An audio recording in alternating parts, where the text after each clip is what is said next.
Hello, my friends. I want to say happy Sabbath to you. Happy Saturday, whatever it is that you do. It is October the 26th. Yesterday was my brother in law's birthday, so I just want to say happy birthday, Kevin, if you ever see this.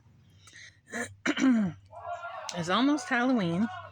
I have some noisy neighbors, but I'm going to read you a story. This is a Once Upon a Bible Time book. This is the first one in a series. There is 2 books. And there are 4 stories in this one book. It is not a very big book, and I thought I would read you the first story today. This is an older one. You can tell by the wearing that it was one of the favorites that we liked to read when I was younger. Review and Herald Publishing, 1976 copyright. So the first one is called The Temple Tax Coin.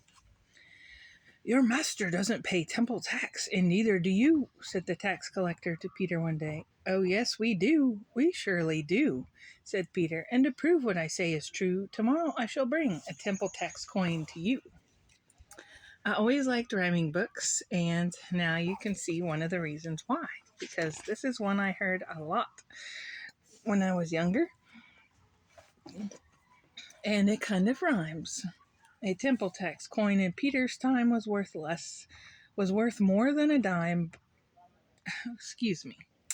A temple tax coin in Peter's time was worth more than a nickel. A nickel is 5 cents, but worth less than a dime. A dime is 10 cents. So if it's worth more than 5, but less than 10, do you think it might be maybe 6, 7, 8, maybe 8 cents, somewhere in there? At home, Peter hunted high, Peter hunted low, but no temple tax coin could he find, and where to get one Peter didn't know. Peter's wife had none, Peter's wife's mother had none, and Jesus, who was visiting Peter, had none. What would Peter do? What could Peter do?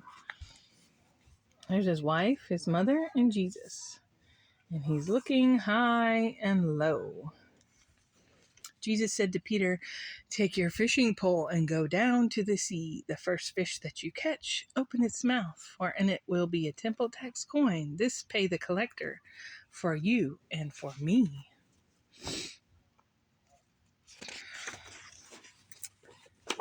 So what does Peter do? So Peter took his fishing pole and line and went down to the sea. The weather that morning most likely was fine. Peter baited his hook, then bracing his feet, cast his line, swoosh, swee, into a pool of the sea.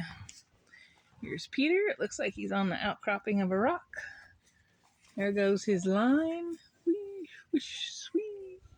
And there's the hole in the sea.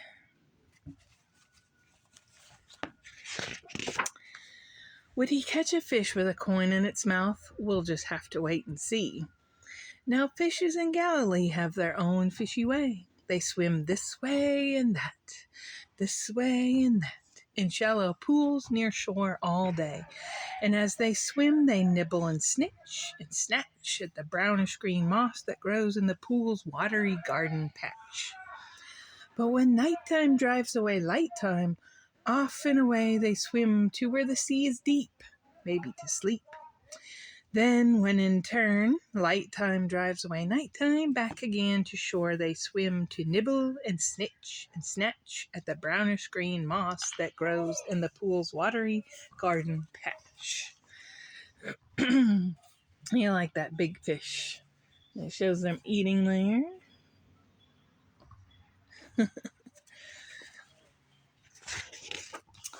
Now, on a certain day, one smallish fish with a biggish mouth spied something silvery and round hidden away down in the brownish green moss.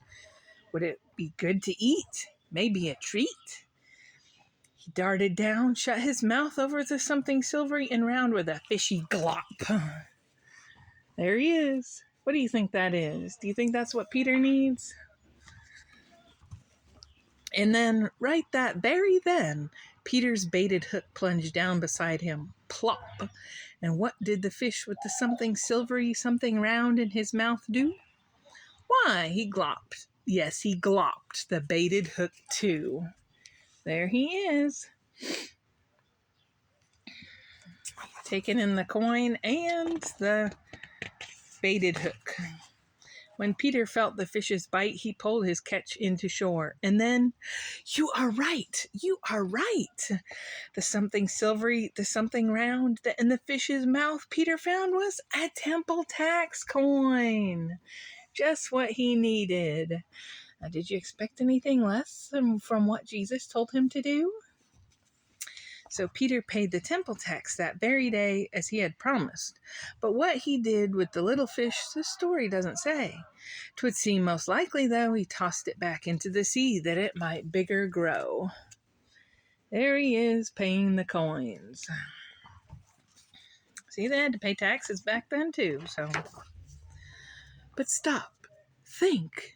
If Jesus knows where and when small fishes be, don't you suppose he knows the same about you and me?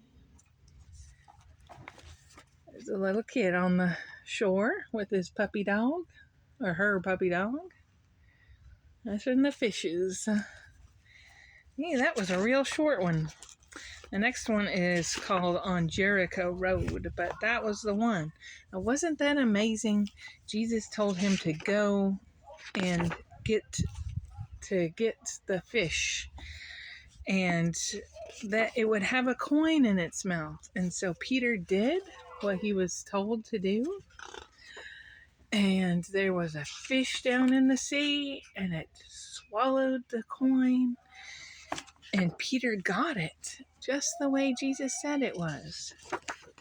Now, there's a verse in the Bible that says, if there's 2 sparrows sold for an amount, and one falls to the ground, don't you think Jesus cares about them? And how much more does he care about you than he does the sparrows that fly? So I hope you enjoyed that story, the temple tax coin, and we will read another story next time. Thank you for joining me. I hope it's a lovely fall day wherever you're at, and you can see the colors start to change. That is my favorite part. Now, to be fair, that is a way that the trees are dying, that the leaves are dying, because after they change colors, they fall off. And then if you have trees in your yard, which I don't, you got to sweep them up. But I don't, and they are very beautiful this time of year, so I hope you can get out there and enjoy those beautiful leaves.